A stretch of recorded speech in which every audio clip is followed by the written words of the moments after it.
నువ్వు బిజీ ఏమన్నా అన్ని రోజులు బిజీయే. గుడికి రాలేనంత బిజీ ప్రపంచంలో ఎవ్వడూ లేడండి. అబద్ధం అది. నేను బిజీ రాలేనంత బిజీ అని చెప్పేవాడు అబద్ధీకుడే. నా వరకైతే అబద్ధీకుడే. మీ పిల్లల కోసం ఆ స్కూల్‌కి వెళ్ళటానికి బిజీ లేదా? ఆఫీస్ వదిలేసి వెళ్తావుగా. పిల్లల్ని తీసుకురావడానికి ఆఫీస్ వదిలేసి వెళ్తావు. పిల్లల్ని పెట్టడానికి ఆఫీస్ వదిలేసి వెళ్తావు. మీ ఆవిడ ఏదైనా ఫోన్ చేయగానే ఆఫీస్ వదిలేసి ఇంటికొత్తావుగా.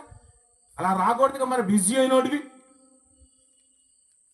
మీ అమ్మగారికి బాగాలేదంటే సెలవు పెట్టుకొని రాగలుగుతున్నావుగా. మరి గుడికెందుకు? అదేమిటి బిజీ. క్షణం తీరిక లేదు, దమ్ముడి ఆదా లేదు మన జీవితం. తీరికే లేదు. మళ్ళీ అప్పులు అందరికీ. మరి ఎంత బిజీ అయినోడు ధనవంతుడు అవ్వాలి కదా, అప్పులు ఉండకూడదు కదా నీకు. అన్ని అప్పులే మళ్ళీ. అంటారు కదా, అతుకులు బొంతలాగా జీవితాలన్నీ.